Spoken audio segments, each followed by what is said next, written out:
Hi, so I'm author Richard R. Becker, and this is Off the Shelf, a monthly series that interviews indie bookstore owners and brick-and-mortar bookstore managers. Today's guest is indie bookstore owner Nikki Auberkett, owner of Bumble Books in Amana, Iowa. Hey, thanks for joining us today, Nikki. Yeah, thanks for having me. I'm so happy that you're here. So Nikki, I know like right out of the box, I wanted to talk about how you and your mom moved to Amana a few years ago. And for people who aren't familiar with the area of the Amana colony, so I'd like you to share a few things about that for me. But in 2022, I was visiting Iowa from Chicago. I was visiting family, and we were like, "Hey, you've never been to Amana? Let's go." Instantly fell in love. It is. I've heard tourists literally describe it as, and I'm quoting, the Germany part of Epcot without the crowds. So I just kept finding excuses as to why I wanted to keep visiting. It is very affordable to shop and eat and live around here, and that's the part where I started to really eyeball because ultimately the big pull was aside from the wineries, there's a lot of fairies around here. Like there's fairy houses, there's gnomes, there's mushrooms, big mushroom harvesting community. The season's upon us almost. So that vibe of like everywhere you go, you'll see something fantasy based, even though it's like historical. I'm like, I can make that work. Oh, that's really cool. And I'm like, you know what? I noticed this village doesn't have a bookstore. That'd be really cool. You guys need a bookstore. You're a village. Why not? So that the idea kind of stuck. I'm like, oh, let's just do it. And making that move got my parents to really look at moving here seriously as well. So the more they visited to just see me, because I was a lot closer now, the more they started looking around. The same thing, they're like, oh, what's the real estate situation around here? And Yeah. and that's how this ended up being basically our new family seat. Okay, so actually that kind of clears up some things too. So really the bookstore idea was before your mom's idea to open the Genesis Studio Spa. Yes and no. Genesis Studio Spa has been around for about 11 years, and that Okay. was up in Waterloo. She started that, yeah, up in the Waterloo area, and had been a very, very well established business there. I started the bookstore here in Amana, and then as they were looking to move, my mom was looking at the logistics of moving her clientele and found out actually quite a few of her clients lived in Cedar Rapids, which is a lot closer to Amana than it is to Waterloo.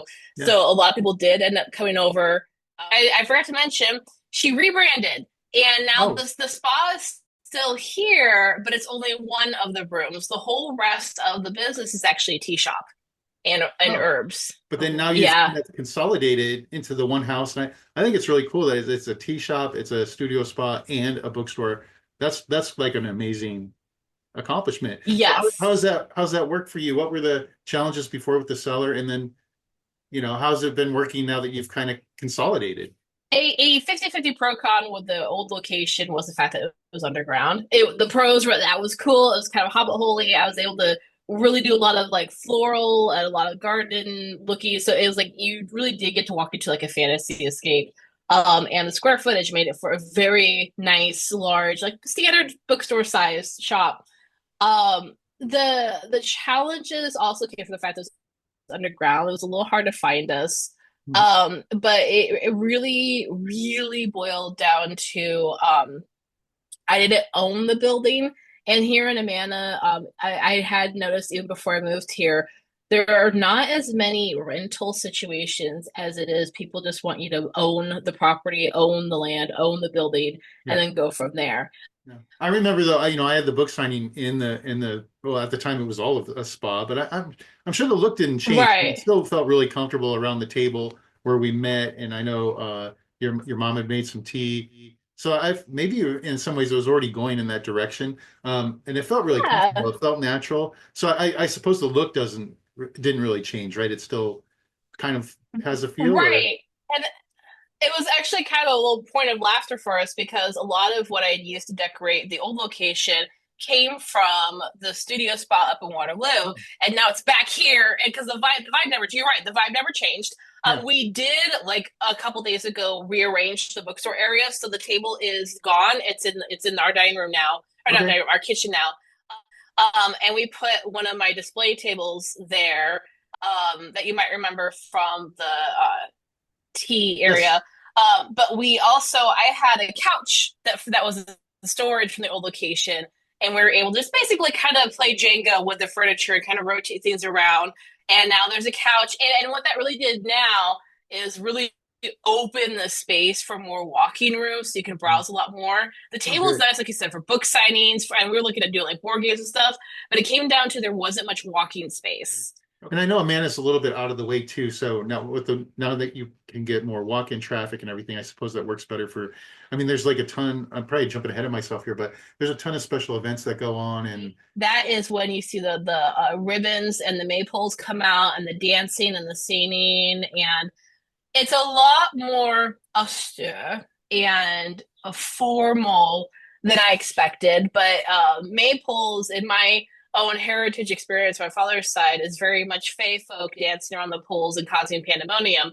They yeah. don't do that here, but they do have the weaving and the dancing, and that kicks off the rest of the festival season Wow. all the way through Christmas time.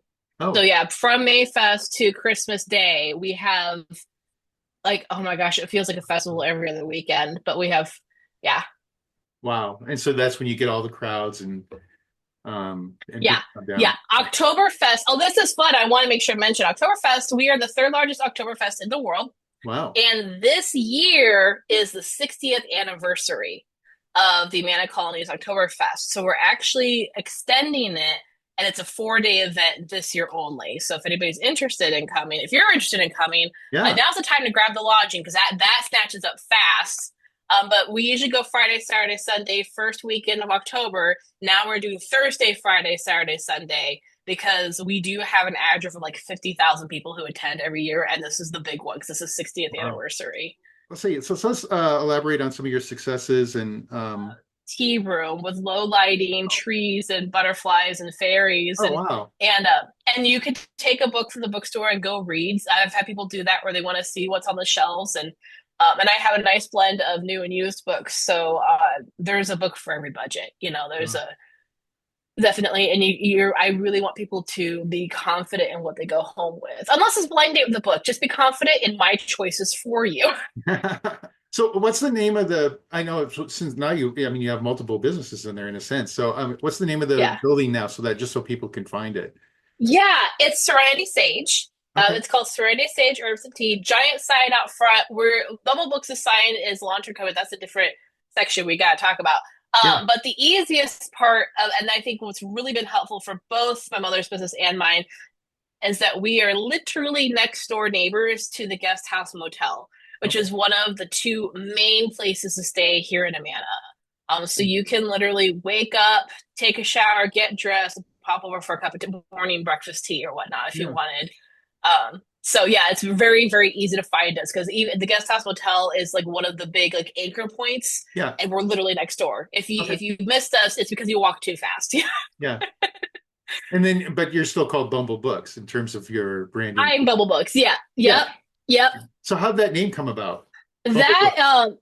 I love bees. Okay. That I, helps. I do. I love yes, yes. I've always loved bees. I think it's just a combination of like the floral, the gardening, but really bees are so vital to our ecosystem. And the concept of how bees work has been used metaphorically for business, for working together. Brigham Young in the Mormon community and especially in Salt Lake City, Yeah. he instilled the imagery of the beehive.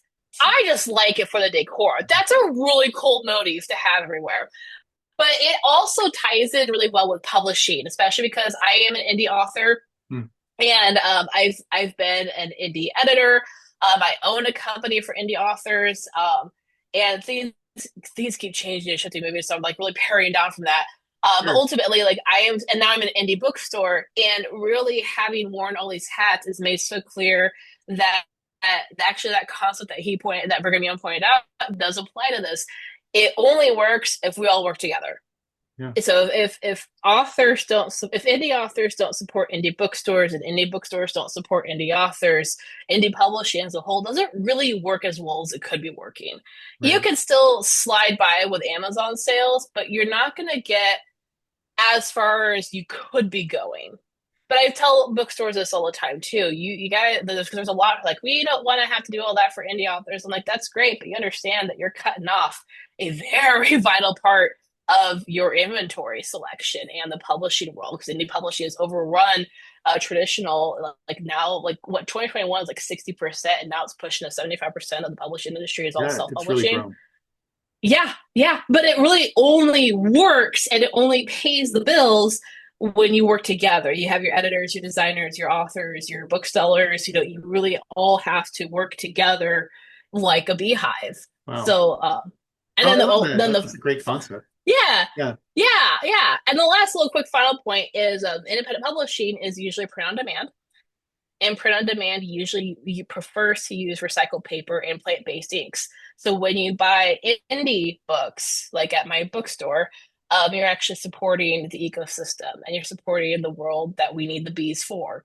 Oh, wow. So, and actually, the more that you do in indie publishing and the more you support indie publishing and indie authors, the more we're actually doing good for the bees because we're not using as much and we're not polluting as much, and the bees can actually go in to keep the flora and fauna going, which gives us the paper. It all cycles Oh, together. I So, love your holistic approach. That's amazing. It really is. You thanks. know, and you just mentioned too that being an indie author. So I know people they might not know that. So let's talk about that. I know you have two books out. One of them is named Prax, and then you have I think it's a newer one. Tell me about Yes. those. Yeah. Yeah, and actually, what's really funny is for the new year, I took a step back. I'm like, okay, what's working, what's not working, and I had been approaching the bookstore as I'm a bookstore owner. This is a bookstore. Oh yeah, I also happen to be an author. But I asked myself, what if I made myself primarily an author who happens to have a bookstore? I tell you what, it's made bookstore business just skyrocket compared to Wow. the other approach. Mhm. And I think a lot of it is I can go in, I'm an author, I know what it is to be an author, I know where the struggles are, but also I'm like, hey, as a bookstore owner myself, I know what you're looking for as a bookseller. So it's really like a help kind of go through. So yeah, so for my own books, and that's another thing, important part is that because I know what is needed for retail, my books are very professionally curated and meet those. Like you should be hard pressed to determine if they're indie published versus traditional published. That's the goal, Yeah. right? Uh, so Prax was my debut novel. It came out in 2022. It qualifies more as a mythological retelling slash paranormal slash horror. Um, it's also undergoing review right now. Like it's still available. You can still read it online, but next year I'm looking to actually revamp the first book and then continue the series. It's a 4-book series, Garden of the Gods. Okay. Oh, wow. And yeah, that's just taking a sideline to my current series, Song of the She, because that's been my passion project. They're both my passion projects, but I went in, reread Prax myself, and just found some areas that I really wanted to kind of redo. Like I as an editor, I was reading it, I'm like, no, it's not bad.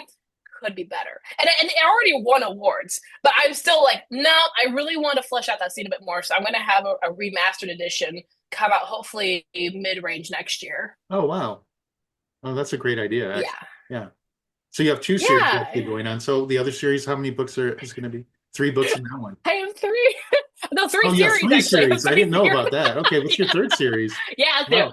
That's new. That's new. So I'm working. I have what I call a simultaneous series situation, the SSSS, where Song of the She I've actually been writing since I was 11 years old. It's been a very long time coming. If and Drill came out in 2023. I currently shifted it to Kindle Unlimited to get more reach. It is available through bookshop.org. It's available if you go to any bookstore, any indie bookstore. I actually just pitched to like 5 different bookstores yesterday to carry it because you can get it through traditional channels. I mentioned KU in case Yeah. anybody is like, I just want to read the digital copy. Cool. And it will be on there until the series is complete, and then I'm pulling it off to do global mass tribute, so it's on like everywhere else, like Kobo and stuff like that. So that is romantasy. I call it my new genre is modern epic romantasy because it does take place in the current time at realm hops. It goes between Chicago, like current day Chicago, Yeah. and the other world, the Yeah. Fey realm.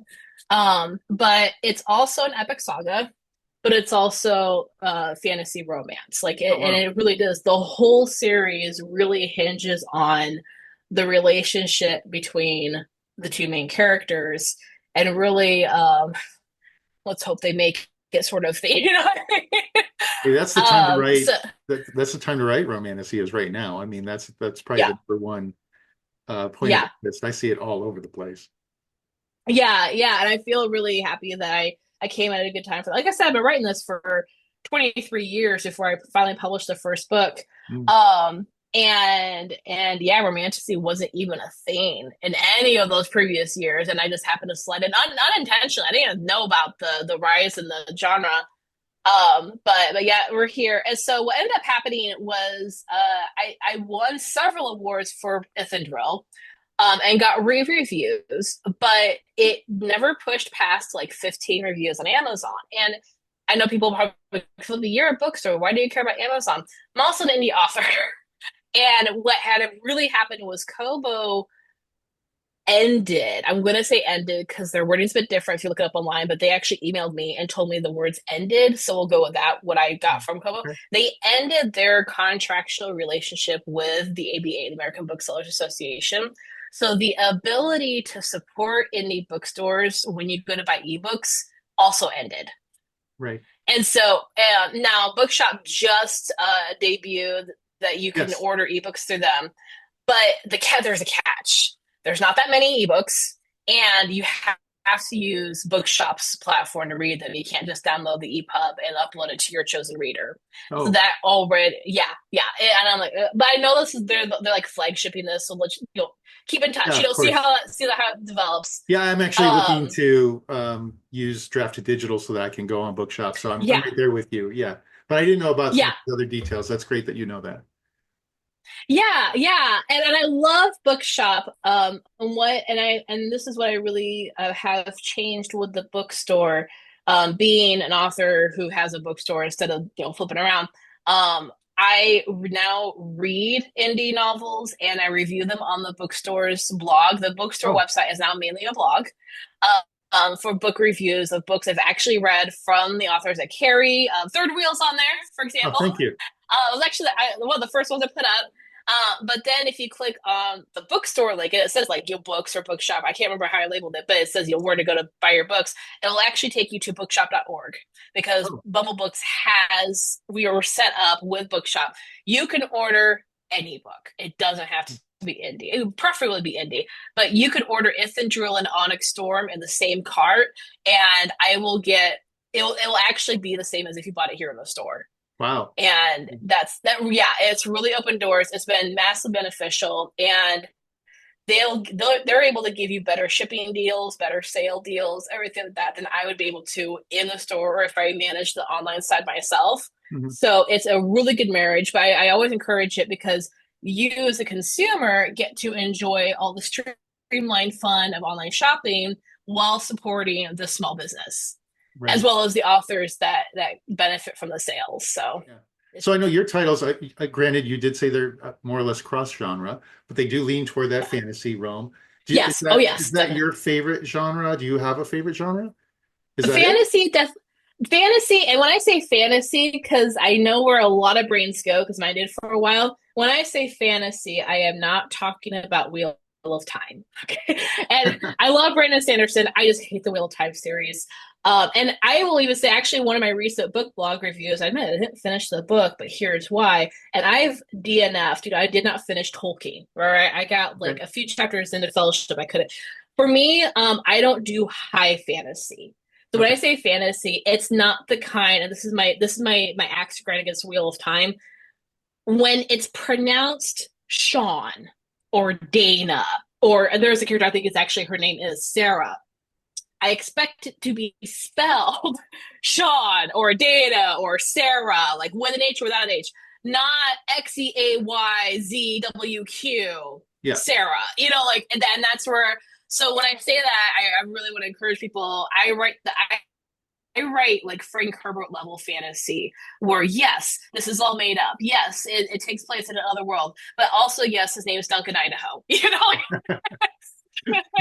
Like you can now I do have Gaelic terms in throughout the series because it does have deep roots in Celtic mythology, Gaelic Celtic mythology, Okay. and it will actually be expanding to other global mythological bases as the series progresses because we haven't even started to talk about the Fomorian side Yeah. as far as where the books are right now.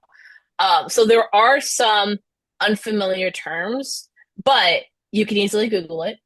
Like it's yeah, that's what I do. And it's not necessary to have to constantly read them to understand what's going on. So that's when I say it's fantasy. It's that kind of fantasy. It's the easy to read kind. Okay. No, that makes perfect sense to me. Did you have any favorites right now in terms of book? Oh, oh my gosh. So I actually have a blog post that'll be going up this weekend about what I just finished reading that tore me to shreds emotionally. But it's a duology, so I just started book two. I first of all, I have to jump back. If you go to book bumblebooks.co and you go to the book blog, the Prince of Glass review, you have to read it and then go read the book. Or read the book and then see if I'm writing the review. That is a fantasy novel that deserves far more recognition and far more accolades and far more popularity than the nothing it's currently getting. Wow. It is phenomenal. I read it, I fell in love with it, and I got so I wanted to chuck my tablet across the room at how nobody knows about this book. And then there's like pockets of people who have heard about it. It does not have any romance in the first book. She's currently working on the second book. It's supposed to come out later this year. It if you like Son of not Son, if you like Six of Crows, if you like the yeah, I say it really reminded me of Six of Crows, honestly, and Okay. more of the Grishaverse sort of feel, that vibe without the romance, Yeah. without the it's just a straight up, we got stuff to do, let's go do it. With the fantasy aspects, the world building was phenomenal. The cultural development, because a lot of times people think world build, they're thinking scenery. World building really comes down to the culture, and Sarah Mady just nailed it. It's just chef's kiss.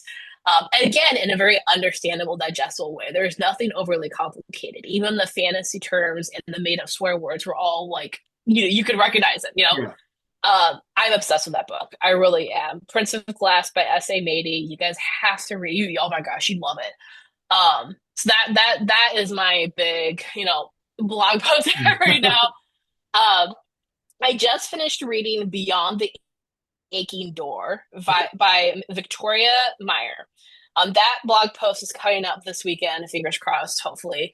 Um, Holy cow! Like that is romantasy. It will okay.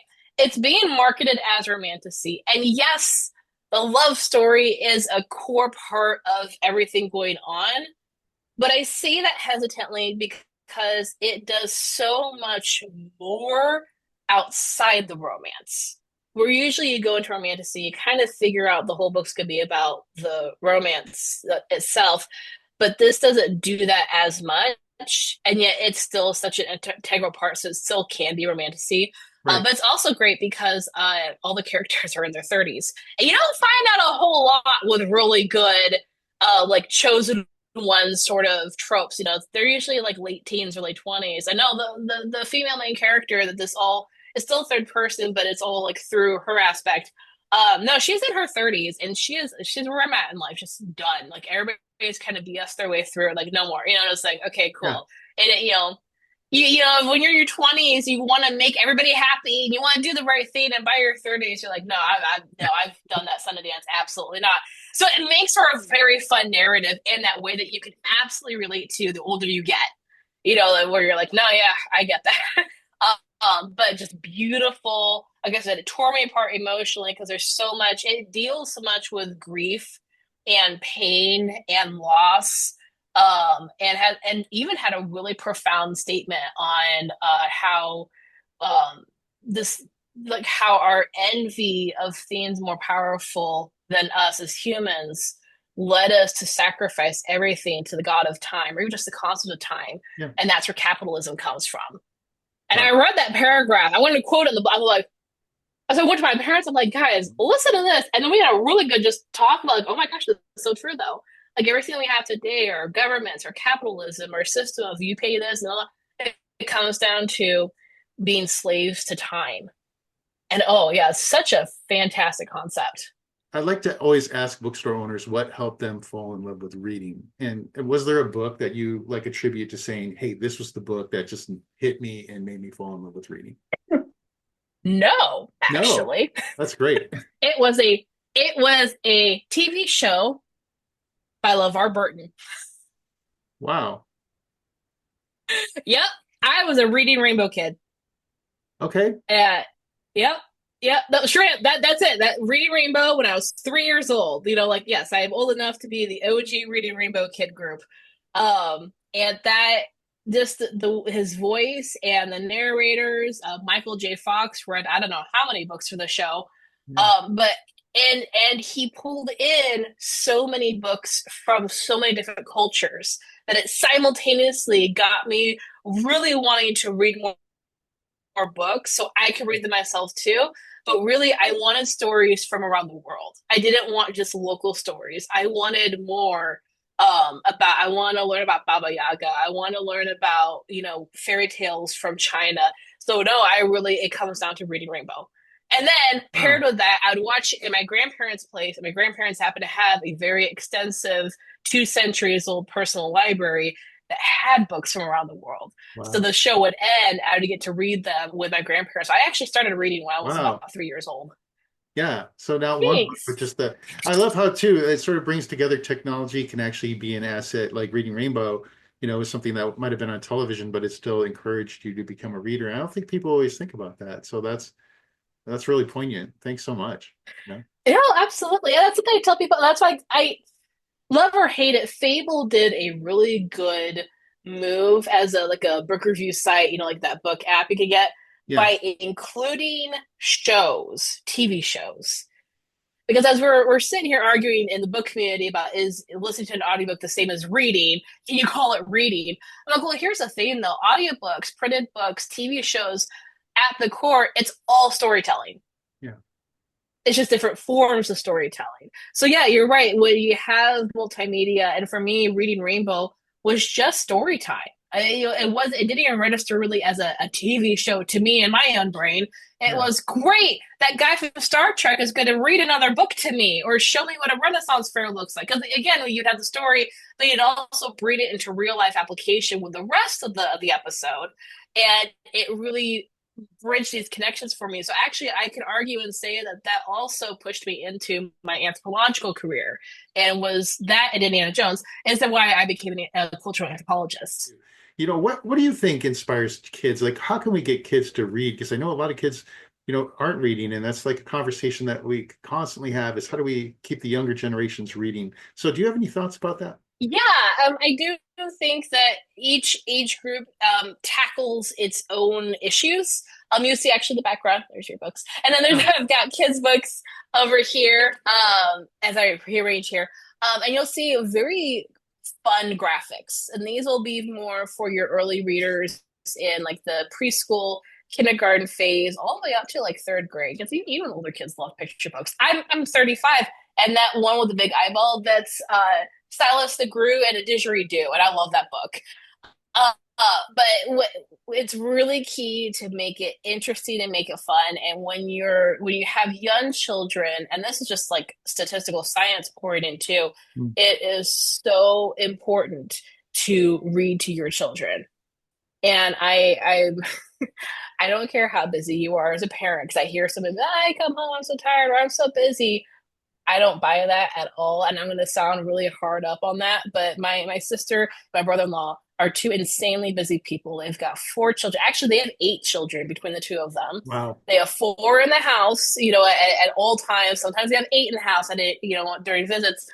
They've got 2 dogs. They both work full-time jobs, and they still make it a point that nobody goes to bed until we've read something.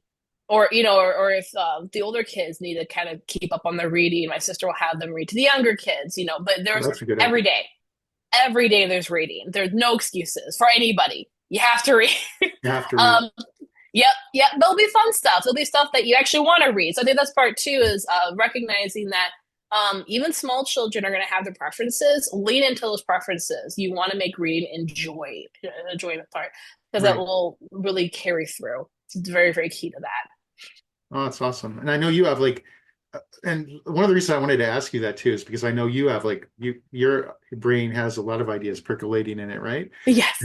Yeah. And so like I remember when I was there, is this still the case? Like you were even thinking about eventually, and maybe this goes with the larger building, is you're thinking about even doing writer workshops in Amana.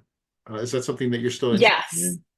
Oh, that's so fun. Because right now I very much in my gut feel like I'm in a significant transitional phase. I just don't know where to specifically. But I also have like, here's what I'm working towards. And if nothing veers from this path, this is what's going to happen, right? Yeah. I'm bracing myself because Mike, I am that generation where there's a meme that said millennials just look everything millennials having gone through 800 different history making events just wondering, do I even pay rent this month? Well, I have something to pay rent on. That's where I'm at. But with the dream, with the hope, with the goal, the vision, there is a building actually just like 3 buildings away from here on the corner. It's actually at if you visit, it's at a pivotal point in the village. So no matter who you are, what you're here in the village for, you can't miss it. It's impossible to miss. If you miss it, you're looking the opposite direction and walking backwards. It has no one's been looking to buy it. It's for sale, but no one has made any move to even tour it. I've been inside the building. I know the kind of space it has, the opportunity it has. It's beautiful. I would love to fill that with books. I would love to have board game night. I would love to have book clubs. I'd love to have writing workshops because there are people who want to really branch out into writing their own books and just really because actually a big part of the Amana colonies history that doesn't even get talked about here in the Amana colonies is how much in self-publishing and how long-standing history in publishing this whole area actually has. So it would be very apropos for part of the culture here and the historical aspect here to be teaching people how to write stories and how to, I even do like hand binding my own journals and all that. Yeah. So it fit very well. Be a catalyst too for indie authors because I know you're very being an indie author, you're very supportive of indie authors. Speaking of Yes. which, is there a process do you have in place for indie authors to contact you or to possibly have their book considered to be included in Bumble Books? I did when I had the larger space. Mhm. Right now we're in the process. Actually, where I'm sitting is the new couch I mentioned earlier. Yeah. I get like so we're in the process of getting new bookshelves, more shelf space, so I can have more space to put books on. Another part, and this is the part where I feel like both consumers and authors do not understand, is just how insanely expensive it is to set up, own, operate, and keep operating a bookstore. Because you don't really think about like, oh, yay, books, but it is on the back end, and this is something I really honestly wasn't prepared for when I first started. Um, there is so much outpouring of money that goes into just getting established, and very little coming back in. Mm. And I did find out from other business investors and business people over time. Yeah, bookstore ownership and bookstores as a business or as an industry are known for being more like you do that because you love it, not because there's money in it. Right now consignment is really good. I've had authors donate their books just to get on the shelves, see how the market is. I did debut a program. I've had like one person take me up on it, and we're still working through it. It's called Proofreading Plus, and that I designed for authors to have their books proofread before the final publish button hits, Oh, with the idea that you've already had it edited and designed, and it's that the proof copy is. This is a proof copy, but it's basically essentially ready to go. You yeah. just got to read it to make sure everything printed right. And I have that in place, so you actually basically pay me half of what it would have been worth for the time because it's still time and work that goes into it. But the other half, instead of paying money, paying in books. So it helps kind of offset that stocking aspect. That is and it's like, 4 to 6 copies, depending on what you can manage. Yeah. And I figured that'd be a really viable way for both of us as a bookstore and as an author to meet in the middle. Like, still, like I said, still pay for my time, but I can get your books on the shelves. I've read it. I can review it. I can talk to people Wow. about it. I can make sure it sells, and just keep that cycle Yeah. going. I think you might get Yeah, inundated with calls on that one. I think that's that's a really good one. that'd be great. That'd be Yeah. great. I can take up to about 4 people a week, top Oh, max. wow. Two would be nice, 2 to 4. So depending on how long the book is. I am a speed reader. Hmm. Uh, not a speed writer, but I am. Well, I can when the idea is there. But I am a speed reader. And like I said, I have worked with somebody, and we did actually find some. And actually, this happens a lot with the proofreads I have done, even outside this. I'm always going to find something that nobody else did. The proofreading is very, very important. I had one book come to me who, and I need to actually order some stock from her now because it's really good. It's nonfiction, but it's a very good memoir. And she told me later, she's like, I had 4 professional editors who are known for their craft go through this, and they did a fantastic job. How the heck did you find everything else that 4 other people plus myself and my beta readers missed? And when I say find stuff, like her book that I was, reading had tabs all over the place of everything I found. Yeah. So that's how important that proofreading is, and that's why I instilled that in. So that is an option. Otherwise, I have subscribed to Kindle Unlimited because it gives me the opportunity to read the book. So it Okay. gives me if and see it. And I'm on Threads now a lot. Okay. Because I find so many authors, and everybody's pitching the book. Everybody's got their, here, read this, read that, and I've actually pulled some really good titles from that. Good. So that's another. So I I'll have to really look want for to you there. encourage. Yeah, yeah, yeah, definitely. But yeah, I really want to push that for authors too. Like, if you want some visibility, Threads is a good place to go because that's actually where a lot of us. That's where I've actually pitched bookstores for my own work. Oh, nice. I found them on Threads. Yeah, yeah, And so, and then going beyond the indie authors, I mean, how do you handle as a bookstore owner? How do you handle curation? I know you have, especially because you have a limited space. How do you handle bookstore yeah. curation? I mean, what are you looking for certain things, certain themes, or are you? Yeah, how does that work? Really, it comes down to quality. I don't have any preference for genre. When it comes to new stock, it has to be indie published. I'm really stickler on that because I really honor that. I have a lot of traditional published titles in the used book section. Most of my used books are donated. We have people who estates are closing up, or family members who just want to clear out bookshelves for more books. Mhm. I have a lot of book lovers who just ran out of room in their own library, so they come over and like, here, take this. I already read it, move on. Actually, my own personal library was one of the founding pieces of my used book selection, and I had all Okay. the good. I had like the hot titles, so Yeah. that flew out the door so fast. But when it comes to new titles, it has to be indie published, and Oh, wow. I will probably put the stats up on my website again. The old website was I used to have Squarespace. Now I'm on WordPress. I actually had a full form, and I have the requirements. Since my system has changed because the space has changed, I took Yeah. that off. I might put it back on. Really boils down to really need the book to be as prepped for like as if it was traditional in quality. I can't I have some books that are in my storage because the book covers were just way too slapped together DIY. You can DIY. I'll show you right here. This was I did this myself. Yeah, that's a nice book. Yeah. Thank you. I like to think you can't tell I did this myself, and that's the key. I'm not saying don't ever make your own book covers. I'm saying I shouldn't be able to tell. You know Right. what I mean? So that's definitely a huge thing. Book covers, people do judge by the book cover. The editing, and there's no getting around this. If you do not have any professional editors working on your manuscript, I cannot carry the book. And I say that because even the books I have proofread where they said, oh yeah, I had a recent one. Oh, I had so many beta readers go through this and friends who know how to edit. And yeah, no, this is good. I can't carry it until the major issues I found are fixed. That's my biggest thing. If it was not professionally edited in any degree, I can't carry it. Right. Oh, Yeah. I'll support you in that because Yeah. I know I have an in-house editor. I do some editing. I do speech to text. I do everything you can think of. Then I hire a professional editor, right? hmm Then I have beta readers go through it. And then even after that, when we get the proof copies, we go through it in-house again and we'll go through it. We actually went through it 3 times before we didn't find anything.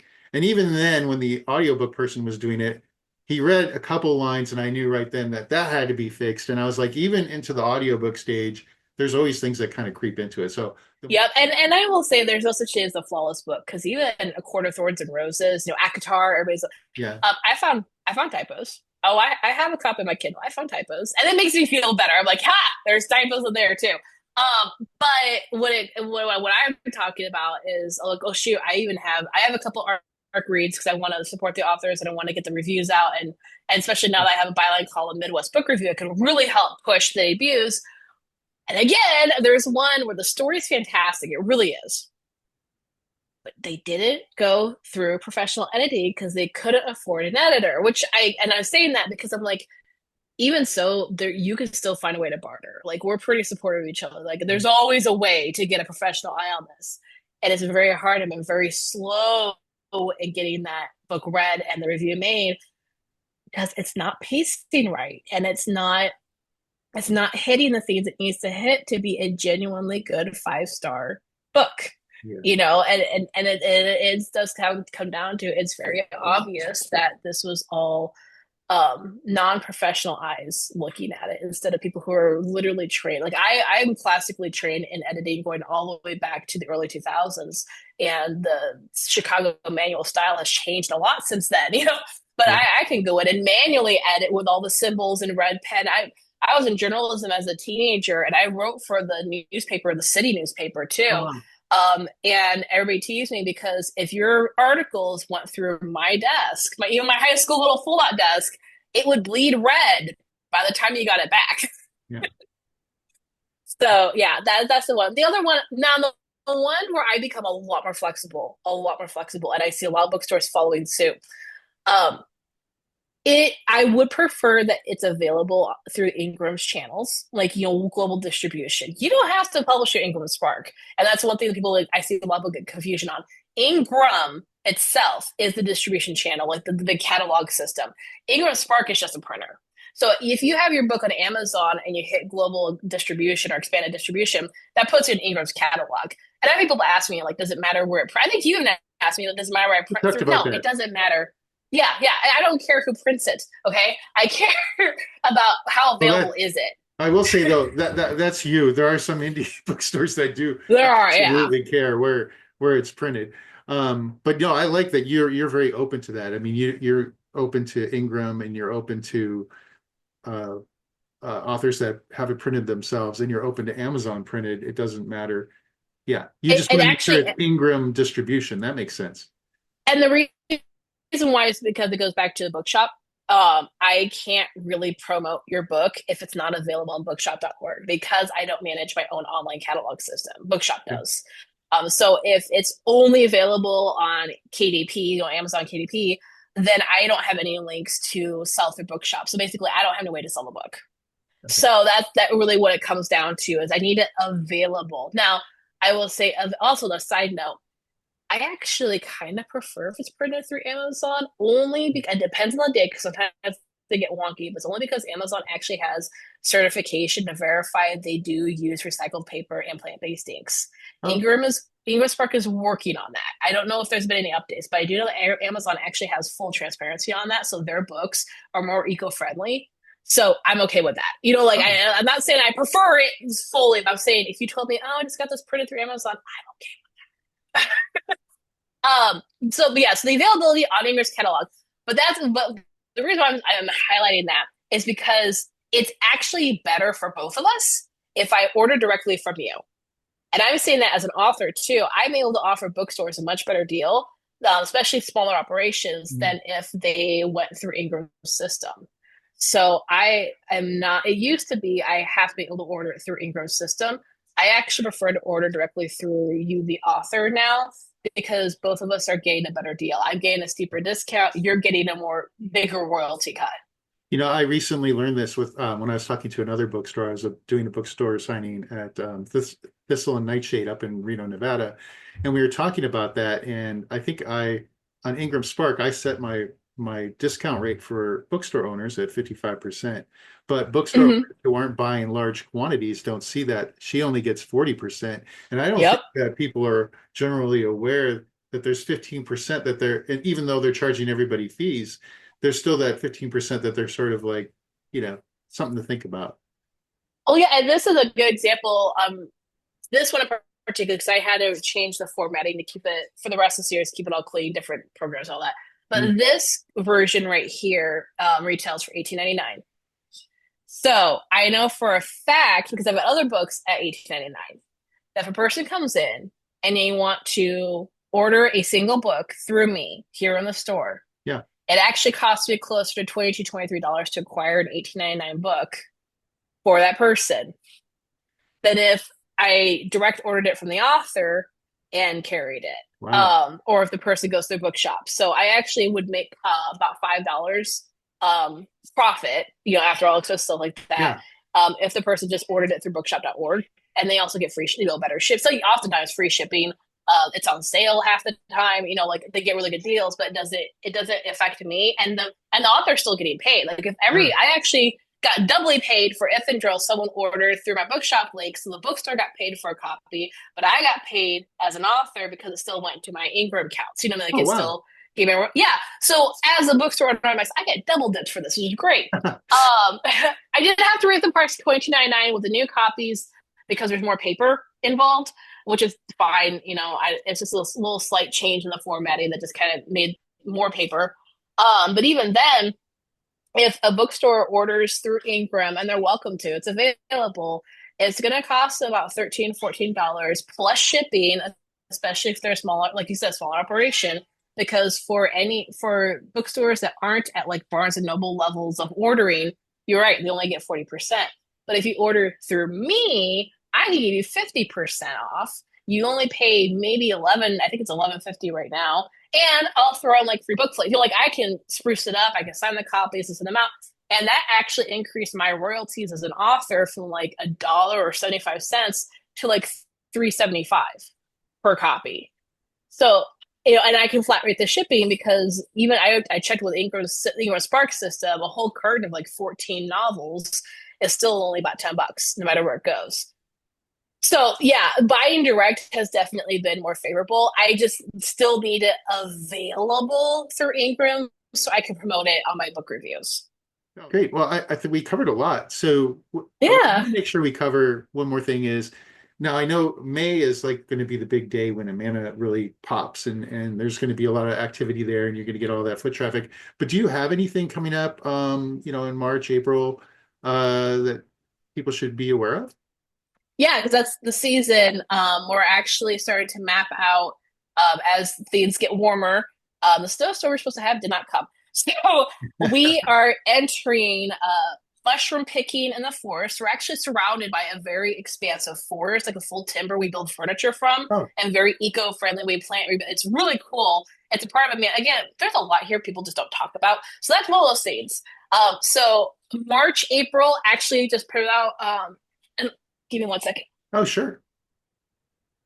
I have a children's book. Oh, that's It's awesome. actually written by somebody who grew up here in Amana, and I pulled this out because this is actually very accurate to the forests around here, Oh, that's including the cute. mushrooms. So Yeah. you get the ABCs of the Amana forest, which is really fun. But yeah, gardening is huge here. So you can go around. We even have a garden displays once everything's planted, but you'll see us here at Bumble Books and the tea shop. We're going to be designing and integrating an outdoor garden bookstore area. So the goal is by the time My Fest kicks off in May, so if you want to come by in March, April, just kind of see the work in progress, Yeah. Bumble Books will be predominantly outdoors Oh, and be wow. surrounded by vines and vegetation and really just have a very fantasy looking outdoor experience to buy books and browse the gardens and sip tea. That's something to look forward to. I Yeah. don't know if I'll get over there or not, but I am planning to come in like March, April in that area, and then I'll be back in. Yeah. Oh, there's so many times that I'm going to be in that area of the Midwest. I can't wait. Yeah. So Yeah. I guess March, April is still yeah. Oh, go I ahead. say it's still if you're a person who doesn't like large crowds, March, April is the time to come. We've got theaters are opening up. We're hitting because winter season hours everywhere means most of the place is closed a lot of the time. So it's just the way of things. But March, April, it's getting warmer. We're back on track. We're prepping for the festivals. So if you're someone who wants the experience but you don't want the crowds, that's a good time to come for sure. Awesome. And then sort of as just a last question, a last wrap up, although I don't know if you'll have something or not, you can surprise me. But is there something I haven't asked you that you'd like to talk about or that you wanted to throw in about Bumble Books and or your own work? Oh, you know what? Because this is my big push, and I have been really loving the results and just the um newsletters. I have two of them. There's a newsletter for the bookstore, and it is designed to keep you up to date what's going on in the bookstore. But I've also really made it about news in indie publishing in general. I've got a whole full Oh, structure wow. now. You get a free digital reading journal just for signing up. It's on the website if you go and you can, or I actually have like, there's a one single Pinterest pin I made about it, just blew up. So I have like actually over 1,500 subscribers pushed into that 2K mark. Wow. But it's I try to make it weekly. I say try to because sometimes I get sick or sometimes my head's just like I can't do this. But it comes out every weekend. And I always include banners and links to free books or cheap books, or I'm always in the know when it comes to like what's on Kindle Unlimited. And I make it very clear, like I said earlier, I'm Yeah. not anti-Kindle, so I will give you a lot of, good stuff that you'll want in that newsletter. Same thing with my author newsletter on my own. I even have a free novella. I've got, like I said, a dual series, got seriously. So my author newsletter is separate, but it's at the beginning of the week. And that will also put you on my permanent ARC team. So if you're someone who loves reading advanced readers copies, Yeah. being on my author newsletter list gets you an automatic in. So Wow. that would be those two things I definitely highly recommend everybody sign up for. I don't spam. I hate spamming. So I stick it to once a week. If there's news that happens early in the week, I have it for that once a week. I'm not going to blast your inbox. Yeah. I hate when mine gets blasted. And I really make sure that whatever I send out, you genuinely will probably want.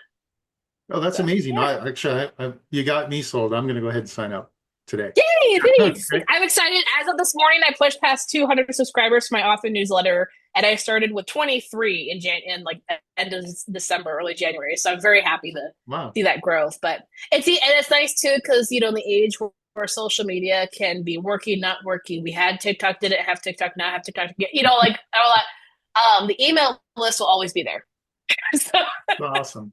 Well, I think this was a great interview. I really appreciate you coming out today and everything, and I'm glad you weren't hit by the snowstorm.